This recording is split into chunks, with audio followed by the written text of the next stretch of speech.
우리가 빌립보서 바울 서신 중에 하나인 빌립보서를 살펴보고 있습니다. 오늘은 2장 1절부터 4절까지의 내용을 같이 살펴봅니다. 빌립보서 2장 1절부터 4절입니다. 제가 말씀을 천천히 읽어 내려갑니다.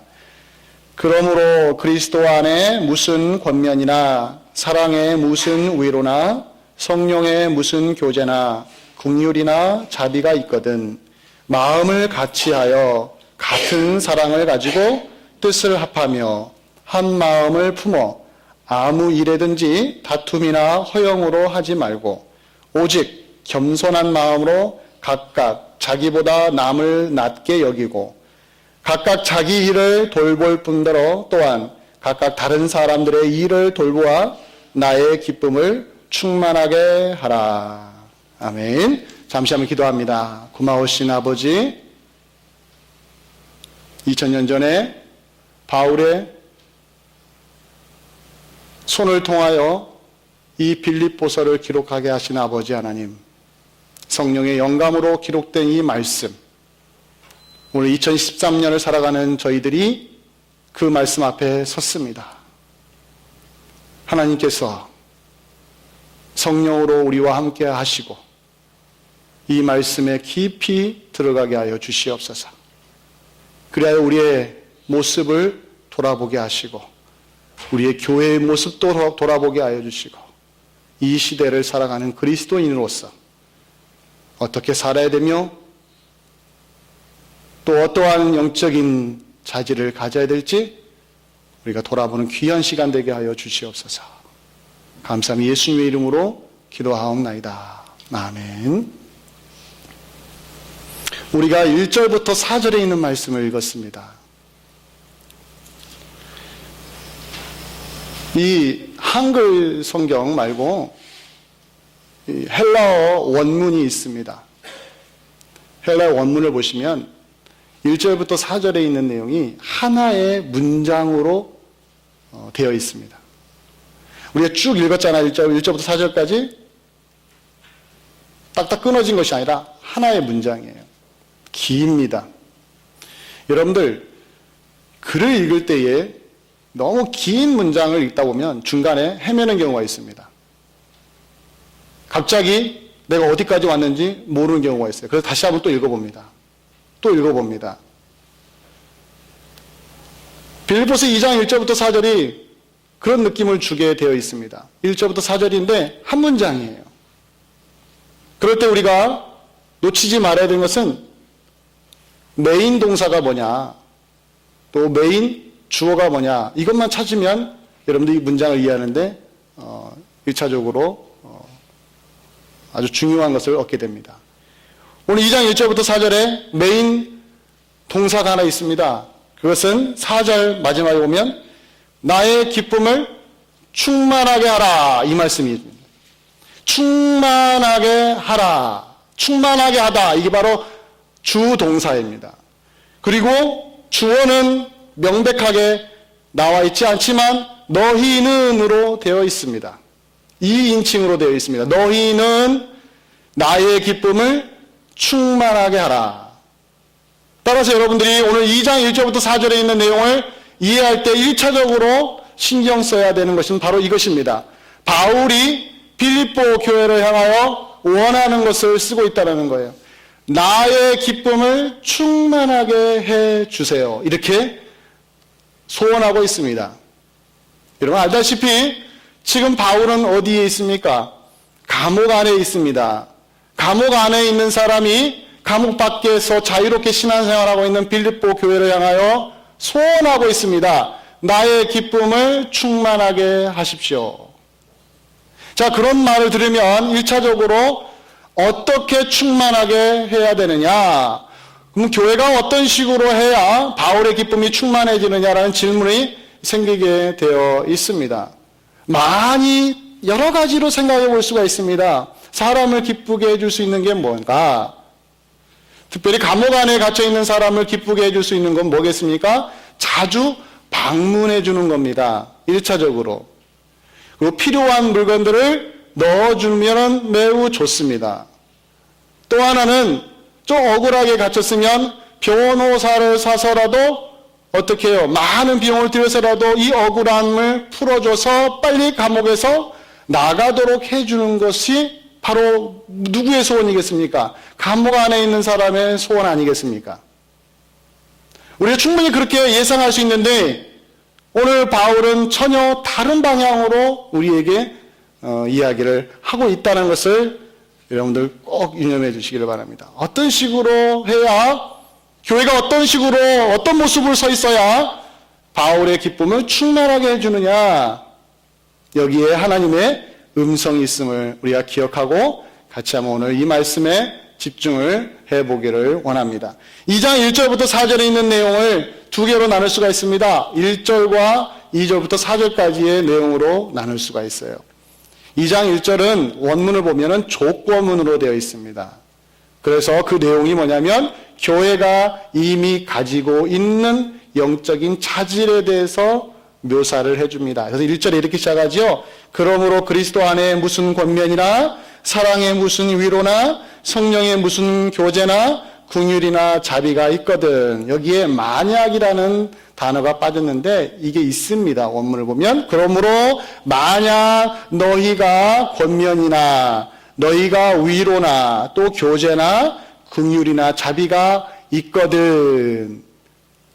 이 말은 뭐냐면 가지고 있지 않는 것을 말하는 것이 아니라 이미 그들이 소유하고 있는 것을 족보문 형식으로 표현하면서 너희에게 이런 것이 있지 않느냐.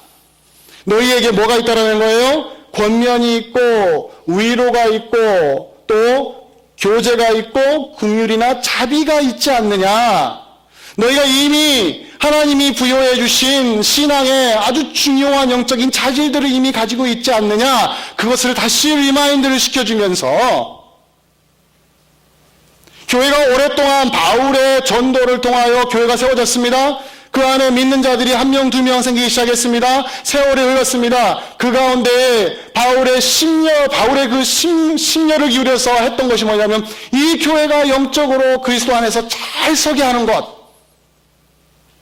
그것을 배워서 또 훈련을 받았던 이 교회가 가지고 있는 4가지의 영적인 자질이 1절에 소개해 주면서 2절부터 4절에는 그 영적인 자질을 이미 가지고 있는 그 자질을 가지고 너희가 이렇게 하면 바로 그것이 결론적으로 누구의 기쁨을 충만하게 하는 거예요?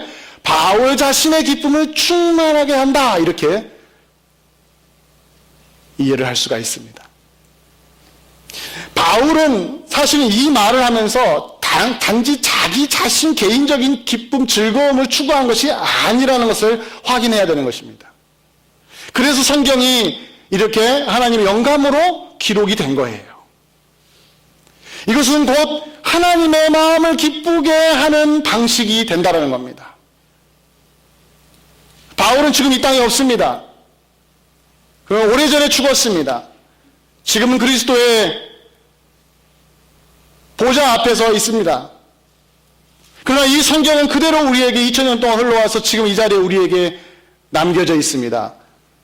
그럼 우리는 바울의 기쁨을 충만하게 할 것이냐? 이게 아니죠. 여기는 누구의 기쁨이 있다는 거예요? 예수 그리스도의 기쁨, 하나님의 기쁨이 무엇이냐? 그러면 교회가 어떻게 서 있으면 하나님이 기뻐하실 것이냐라는 내용을 오늘 본문에서 해주고 있다는 겁니다. 그것을 놓치지 마시고 오늘 본문의 내용을 한번 훑어가기를 원합니다. 그러기 위해서는요, 또 하나 여러분들과 제가 신경 써야 될 것이 문맥입니다. 흐름입니다. 컨텍스트죠. 앞뒤 문맥이에요. 지금 바울이 2장 1절에서 이렇게 시작합니다. 1절에 그러므로 이렇게 출발하죠.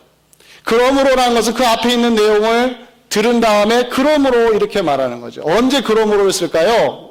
제가 가끔씩 설명을 드렸는데 성경에서 특히 바울 서신에서 그러므로 나오면 주목을 해야 됩니다. 그냥 넘어가면 안 됩니다. 그리고 이 그러므로가 나오면 꼭 앞에 있는 내용을 신경을 써야 됩니다. 무슨 상황에서 그러므로를 썼느냐. 앞에서 무슨 얘기가 나오죠? 제가 지난주에 드렸던 말씀이 있죠. 고난 앞에 놓여있는 교회가 두 가지의 시각을 회복을 해야 한다고 했습니다. 영적인 시각과 또 신학적인 시각이 있다고 했습니다. 영적인 시각은 뭐냐면 교회가 복음을 전하다가 당하는 어려움 앞에서 이렇게 생각해야 됩니다.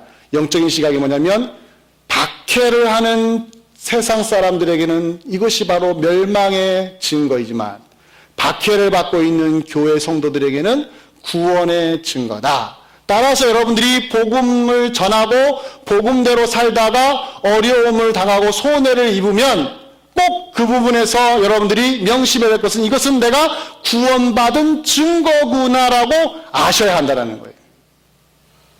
억울할 필요가 없어요. 손해봤기 때문에 내가 이제부터 손해 안 보겠다 할 필요 없어요.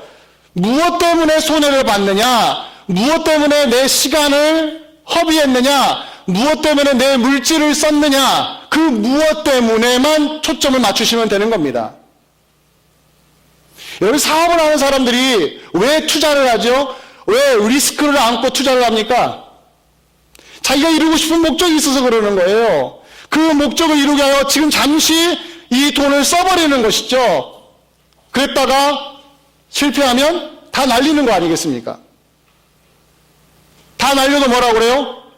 그 쓴 거에 대해서는 후회를 안 해요. 사업하는 사람들은 그래요. 마인드가. 아까워하지 않습니다. 왜요? 이걸 투자해야 성공을 하니까. 이건 우리가 다 알고 있는 상식 아니겠습니까? 근데 바울이 그 이야기하고 있는 거예요. 우리가 영적으로 봐야 되는데 내가 무엇 때문에 지금 시간을 쓰느냐? 내가 무엇 때문에 이 물질을 사용했느냐? 나를 위한 거냐? 복음을 위한 거냐? 했을 때에 복음을 위한 것이었다면 지금 내가 손해보는 거, 내가 피해 입는 것은 내가 구원받은 증거라는 확신을 주는 하나의 토대가 된다는 것입니다. 이것을 바울이 앞에서 가르쳐줬어요. 그뿐만 아니라 신학적인 시각이 있었어요. 하나님이 은혜를 우리에게 주시는 이유는 두 가지 목적 때문이라고 했습니다. 하나는 그를 믿은 것, 즉 예수님을 믿고 살게 하기 위하여, 두 번째는 뭐예요? 그리스도를 위하여 고난받도록 하기 위하여 두 가지 목적이 있다고 했습니다. 따라서 내가 예수 믿다가 고난을 당하면 당연한 겁니다. 내가 예수 믿는데 고난이 없으면 그것도 이상한 겁니다. 예수님을 잘 못 믿는 거거나 아니면 예수 믿는데 요리조리 다 빠져나가면은 고난이 없습니다.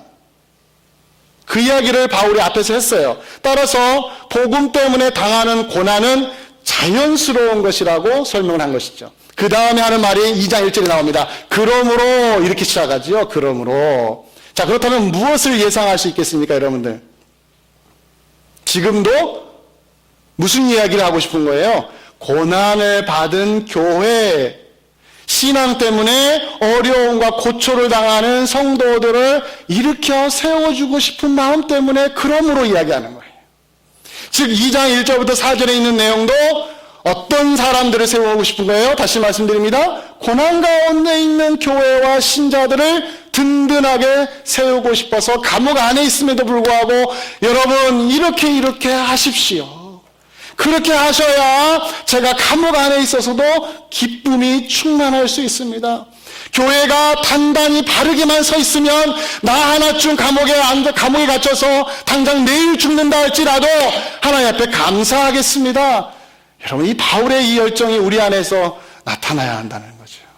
이 고난받는 성도를 향한 이 바울의 애틋한 마음, 그의 열정을 읽어내셔야 하는 것입니다. 그래서 그러므로 하면서 뭐라고 했습니까? 이미 교회가 가지고 있는 영적인 능력, 실력, 자질을 다시 한번 밖으로 드러내서 너희가 이것을 가지고 있으니까 이것을 한번 사용해봐라. 그 내용이 2절부터 4절에 있는 내용이 된다는 겁니다. 오늘은 여러분과 함께 2장 1절에 있는 이미 교회가 가지고 있는 영적인 자질이 무엇이 있어야 되는지에 대한 4가지의 내용을 신앙의 덕목을 한번 살펴보면서 우리에게 이것이 있는지 없는지를 점검하는 귀한 시간이 되기를 바랍니다.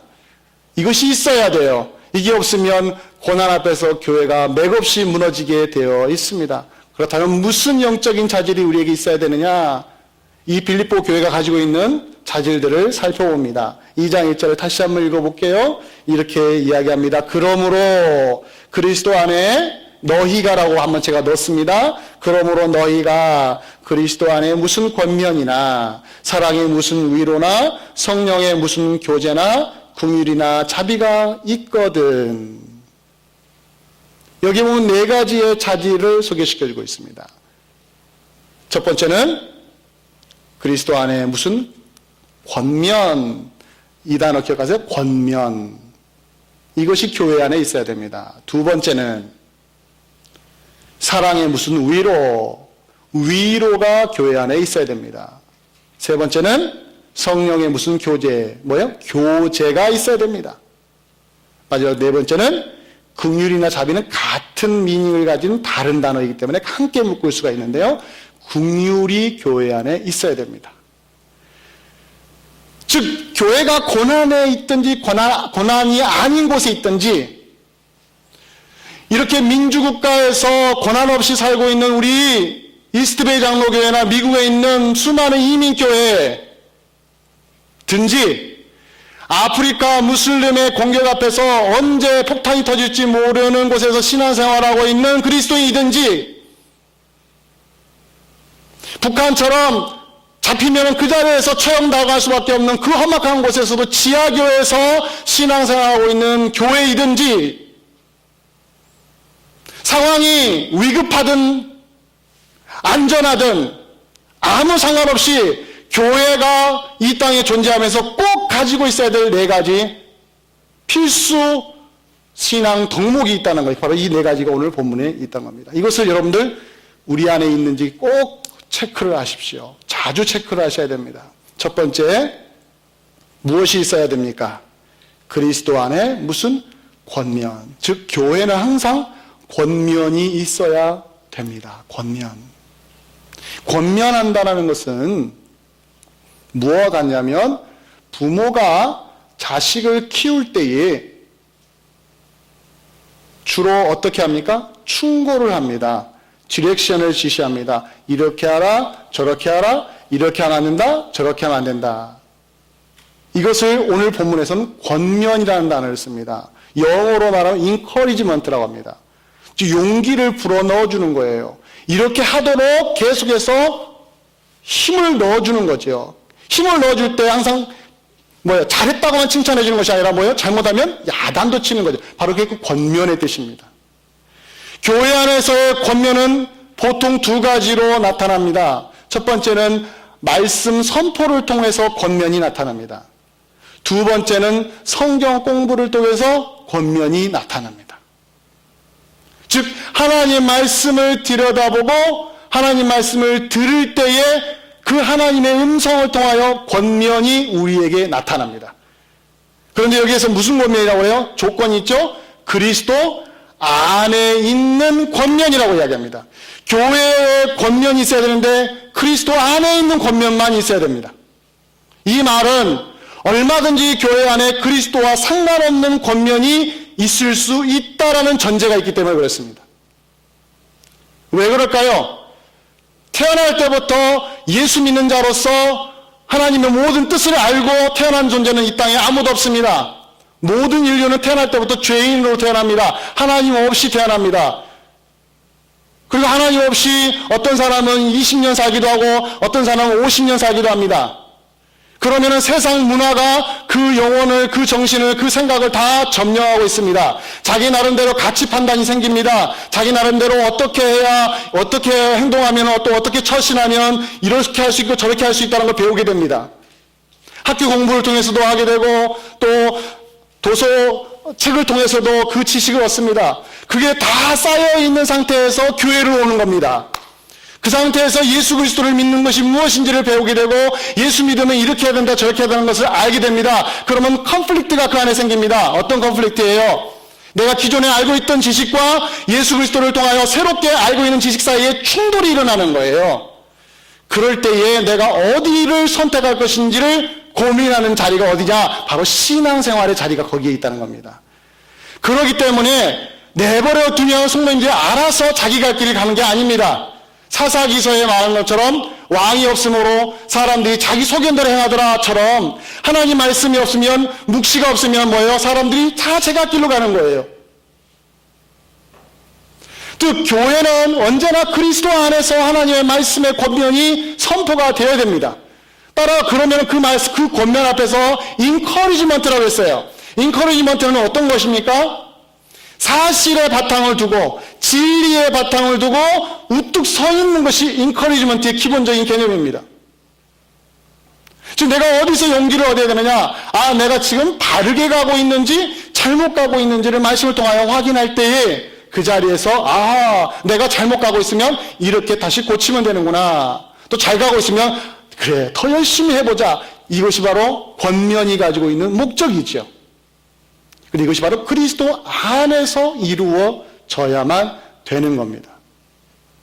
따라 여러분들이 말씀을 들을 때나 말씀을 공부할 때에 하나님 말씀에 근거한 권면인지 아닌지를 확인을 하셔야 되는 겁니다. 바울도 오늘 빌립보서 전체를 통하여 그 권면을 하고 있습니다. 이미 앞에서 무슨 권면이 있었습니까? 1장 27절에 오직 너희는 그리스도의 복음에 합당하게 생활하라는 권면을 이미 주었습니다.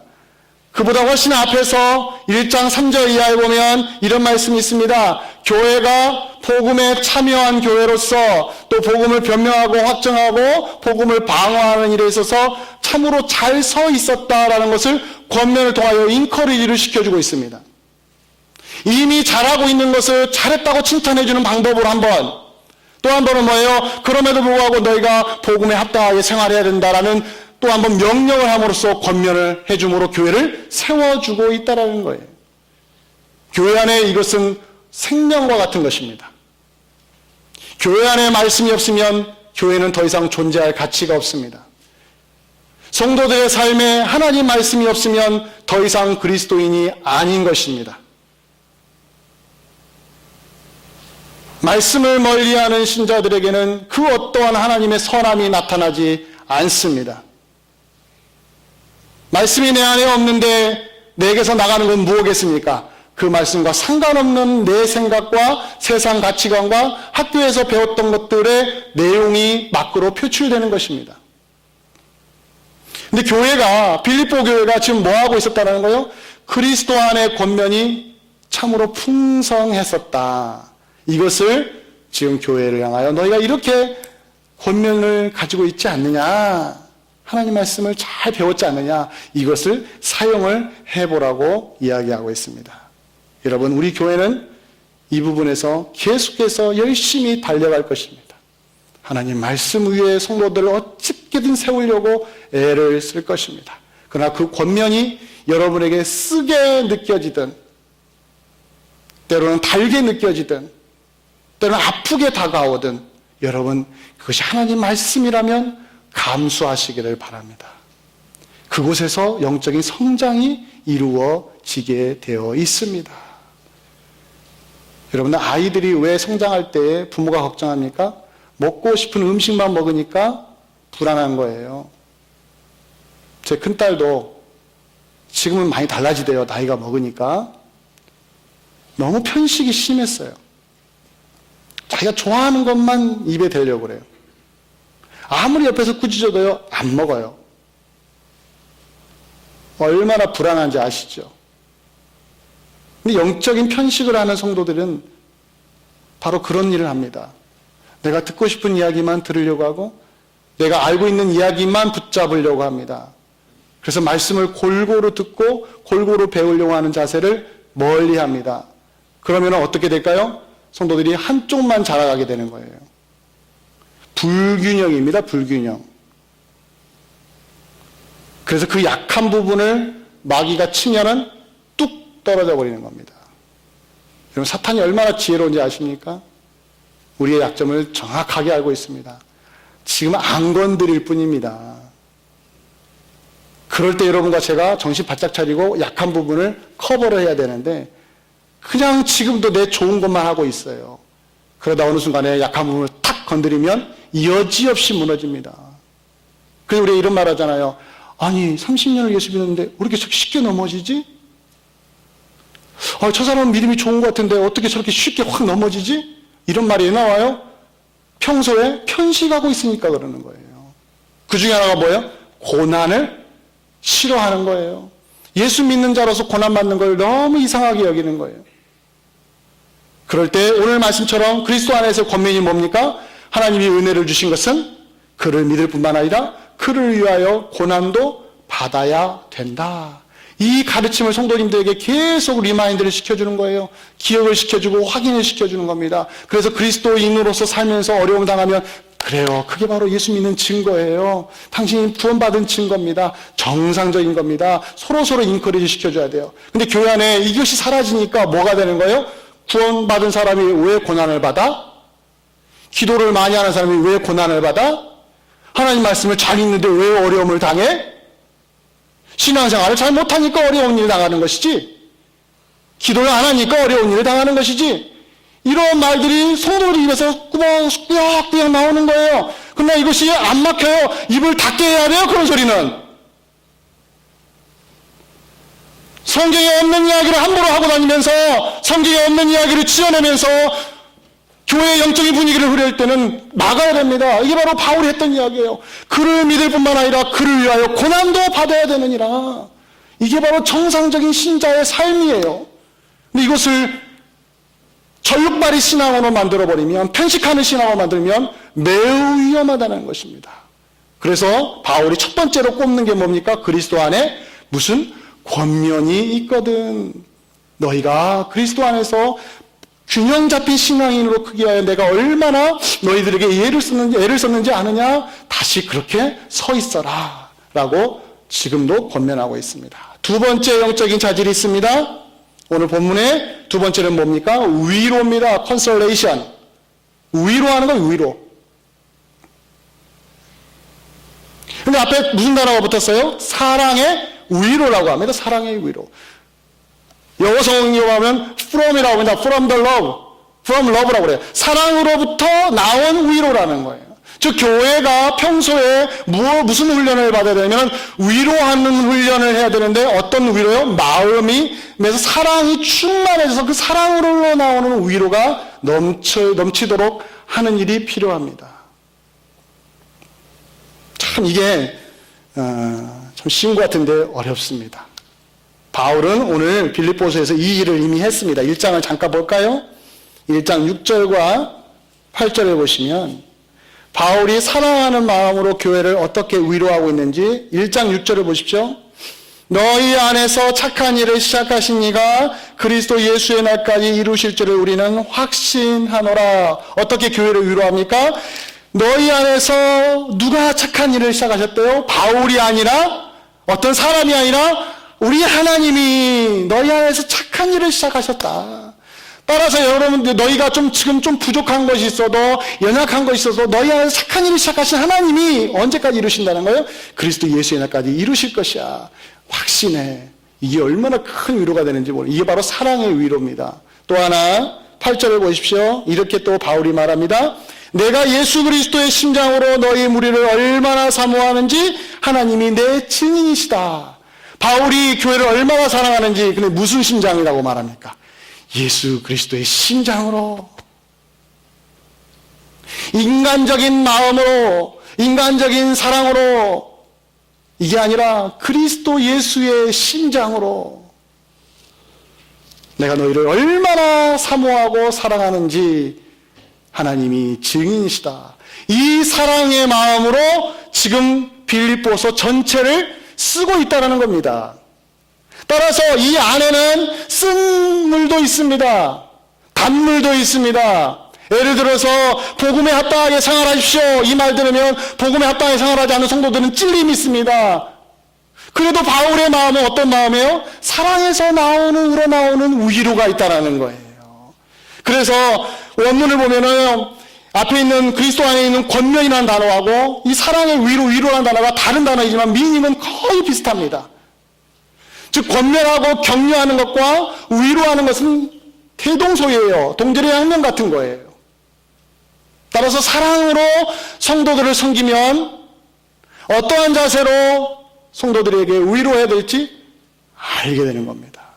지금 바울은 이 교회가 이미 이러한 자격을 가지고 있다, 또 이렇게 힘쓰고 있었다는 것을 다시 한번 생각하게 하면서 너에게 이것이 있지 않느냐, 이것을 사용해 보라고 지금 권면을 하고 있습니다.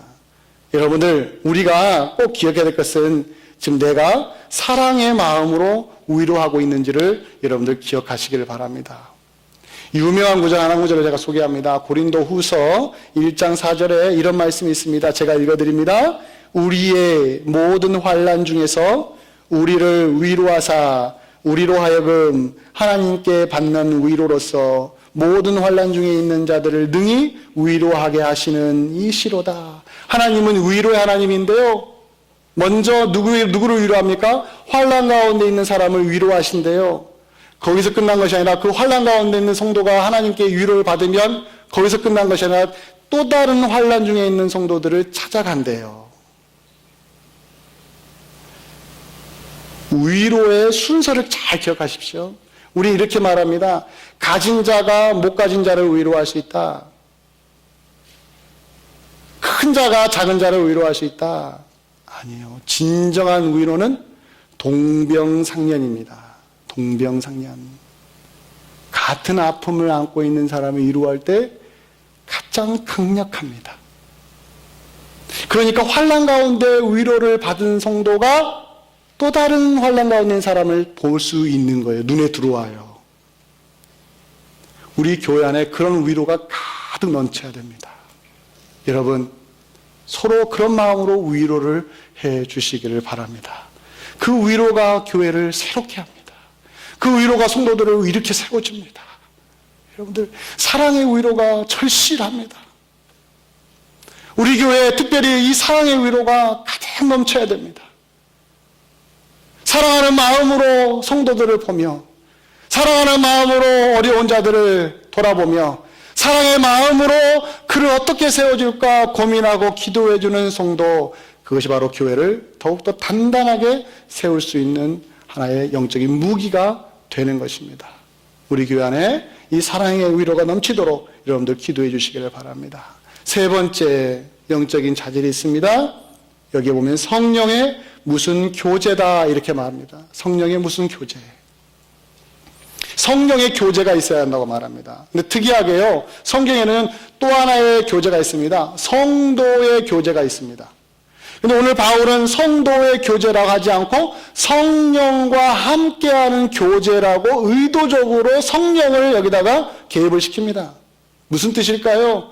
성도끼리 교제에서는 한계가 있다는 이야기입니다. 즉 성령과 함께하는 교제 속에 성도들이 서로 교제 친교를 해야 그곳에서 영적인 힘이 나온다는 이야기인 것입니다. 즉 성령으로 거듭난 신자들, 성령이 거하는 거룩한 신자들, 하나님의 능력과 은혜를 받은 신자들이 성령으로 거듭나서 성령을 근심 있게 하지 않고 성령을 받은 자로서 하나님께 예민한 성도들이 뭐 하는 거예요? 서로 교제를 나누면 무슨 일이 일어나겠습니까? 여러분 상상해 보세요. 저 이거 상상만 해도 기쁜데요. 인간적인 교제를 하지 않는 거예요. 인간적인 교제. 오늘날 교회 안에 인간적인 교제가 너무 많아요. too much예요. too much. 모든 성도들이 다 인간적인 교제만 신경을 써요. 사람끼리 교제하는 거, 성령은 저쪽으로 보내버리고. 지금 내가 성령을 받은 자로서 교제를 해야 되는 것입니다. 그러면 대화가 달라지게 되어 있어요. 말하는 방향도 틀려지게 되어 있습니다. 어찌하든지 성도들이 어디로 가게 합니까? 그 교제를 통하여 하나님을 영광스럽게 하는 쪽으로 가는 것이지 서로 알교행하고 서로 싸우고 상처 주고 상처 입히는 그런 교제는 안 이루어지는 겁니다. 여러분 인간적인 교제가 교회 안에요. 판을 치면 꼭 그 말을 통하여 사람들의 심령을 파괴하고 상처를 주고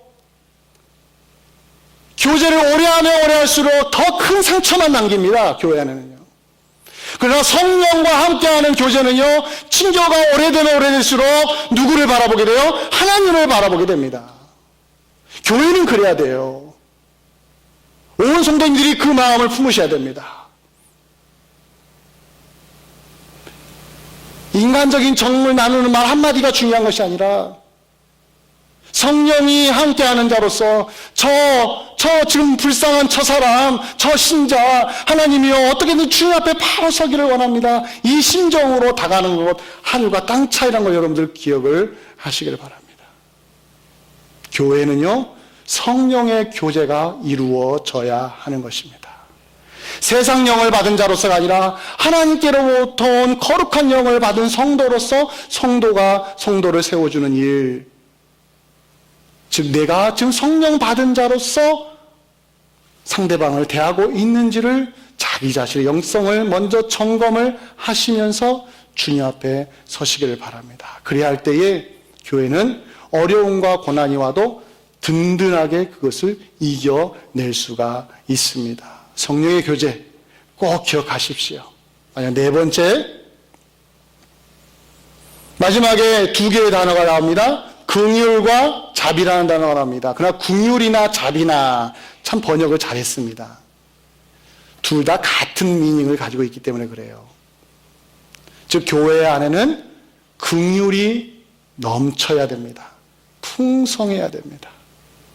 산상수훈에 긍휼히 여기는 자는 복이 있나니 저희가 긍휼히 여김을 받을 것이며, 또 야고보서 2장에 긍휼이 없는 자에게는 긍휼 없는 심판이 있다라고 했고, 긍휼은 이긴다고 했습니다. 긍휼은 심판을 이기고 자랑한다고 했습니다. 긍휼이 얼마나 강력한지 심판을 이긴대요. 맞습니다, 여러분들. 여러분들 죄인은 하나님 앞에서 무엇을 받아야 됩니까? 심판을 받는 존재입니다. 지옥이라는 심판을 이미 우리 죄인들은 받았습니다. 그런데 우리가 어떻게 천국을 가게 됐습니까? 왜 죄 없다고 하는 놀라운 칭의, 의롭다 하는 칭의를 어떻게 받았습니까? 하나님의 긍휼이 있으니까 받은 거예요. 이 대원칙을 신자들에게로 그대로 적용하는 겁니다. 즉 우리가 하나님 앞에서 하나님의 긍휼을 받아서 죄인인데 의인이 된 것처럼 하나님의 영원한 심판을 받을 수밖에 없는 죄인인데도 불구하고 이제는 하나님이 내가 죽어도 하나님과 함께 영원토록 살도록 허락해 주시는 놀라운 은혜가 어디에서 흘러나온 거예요? 하나님의 긍휼에서 흘러나온 거예요. 그 긍휼을 끌어안고 우리가 누구에게 다가가는 겁니까? 옆 사람들에게로, 같은 동료 신자들에게로 흘러 들어가는 거예요. 또 그 긍휼을 받은 사람이 서로 그렇게 힘을 더해 주기 시작을 하는 겁니다. 따라서 긍휼이 넘치는 신자가 교회 안에 넘치기 시작하면요, 좀 놀라운 일들이 일어나기 시작합니다. 그러나 한 사람이 끝없이 긍휼의 마음을 품을 수는 없습니다. 사람인지라 지칩니다. 환경이 어려울 때는 본인도 그 환경에 영향을 받아서 긍휼의 마음이 사라집니다. 그럼 여러분은 그렇게 비난하지 마십시오. 아유, 전에는 긍휼이 많더만 이제는 긍휼도 없어. 이거는 우리가 판단할 일이 아닙니다. 그러면 뭐 해야 돼요? 긍휼의 그 은혜를 받은 내가 어떻게 해야 됩니까? 그 사람을 다시 긍휼의 마음으로 섬기는 겁니다. 그래서 교회 안에서는요, 서로라고 했지 일방통행은 없습니다. 교회가 왜 영적으로 힘이 떨어지느냐? 서로 하지 않고 일방통행만 요구하니까 어려워지는 거예요. 나는 항상 긍휼을 받은 사람이어야 돼. 저 사람은 항상 긍휼을 베풀어야 되는 사람이어야 돼. 이것은 우리 교회 안에 없습니다. 내가 오늘 긍휼을 베풀었다가 내일은 내가 누구로부터? 우리 같은 신자로부터 긍휼을 여김을 받아서 세임을 얻게 되는 겁니다. 그러니까 여러분들 모든 성도님들은 기억하십시오. 우리는 긍휼을 받는 사람인 동시에 긍휼을 베푸는 사람이 되어야 되는 것입니다. 나는 긍휼 필요 없어. 항상 긍휼을 베풀 거야. 안 됩니다. 안 됩니다. 자기 자랑이 됩니다. 긍휼을 받으실 수 있어야 됩니다. 또한 긍휼을 여길 수 있는 사람이 되어야 되는 것입니다. 따라서 교회 안에 뭐가 있다고 하면 긍휼과 자비가 있으니까 교회가 단단하게 서가기 시작하는 것이죠. 따라서 여러분 말씀을 맺기를 원합니다. 제가 처음에 뭐라고 말씀드렸습니까? 이 네 가지의 영적인 자질들이 이미 교회 안에 있었다라고 말씀을 드렸습니다. 그러니까 고난 가운데 있는 교회를 향하여 이렇게 말합니다. 지금 너희에게 고난이 불어닥치고 있다. 그런데 이미 너희는 그 고난을 이길 만한 영적인 실력을 가지고 있다. 그 네 가지가 너희에게 있지 않느냐. 그걸 한번 활용해 보라는 거예요. 그리스도 안에서 권면을 받지 않았느냐. 왜요? 믿을 뿐만 아니라 고난도 받는다고 배웠지 않느냐. 그걸 한번 적용을 해보라는 거죠, 현실에. 두 번째는 위로가 있지 않느냐. 너희들 서로서로 위로하지 않느냐. 그러면 고난 가운데 있을 때는 더 넘치게 위로하면 되지 않느냐. 없는 거 쓰라는 게 아니에요. 성령의 교제, 평소에 너희들이 성령으로 거듭난 존재로서 서로 같이 힘을 다하지 않느냐. 그러면 고난 가운데 있을 때는 더욱더 성령의 교제로 맞서 싸우라는 거예요, 영적으로. 네 번째, 긍휼과 자비, 하나님의 긍휼을 받은 우리가 서로서로 긍휼히 여겼는데 고난이 찾아왔어요. 그러면 어떻게 했습니까? 긍휼이 싹 식어야 됩니까? 아니에요. 그 긍휼을 더욱더 키워서 성도들끼리 서로 힘을 다하도록 해준다는 겁니다. 그게 바로 사도행전 2장에 나와 있는 초대교회의 놀라운 변화입니다. 근데 제가 결론 맺으면서 이 단락에서 우리가 착각하는 경우가 있는데요. 조심해야 될 경우가 있는데, 평소에 이런 훈련하지 않고 고난이 닥치면요, 교회는 무너진다고 제가 말씀을 드렸잖아요. 그렇습니다. 고난을 찾아왔는데 성도들의 영적인 실력이 있어서 그 영적인 자질들을 끄집어내려고 하는데 나올 게 아무것도 없는 거예요, 여러분들. 나올 게 아무것도 없어요. 왜요? 평소에 맨날 세상 좋아하다가 물질 쫓다가 자기 욕망 쫓다가 자기 야망 쫓다가 살다가 교회는 몸에 왔는데 맨날 마음과 생각은 다 세상에 있다가 고난이 찾아왔어요. 나올 게 없는 거예요, 내 안에서, 우리 안에서.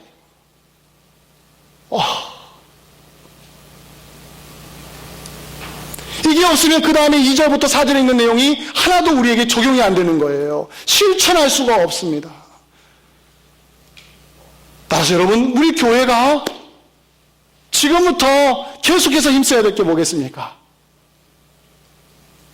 그 어떤 위험과 어려움과 고난이 와도 이겨낼 수 있도록 하기 위해 평소부터 이 네 가지를 계속해서 성도들에게 가르쳐주고 훈련받도록 해주는 역사. 이 일들이 이루어졌을 때 우리 교회는 단단하게 서갑니다.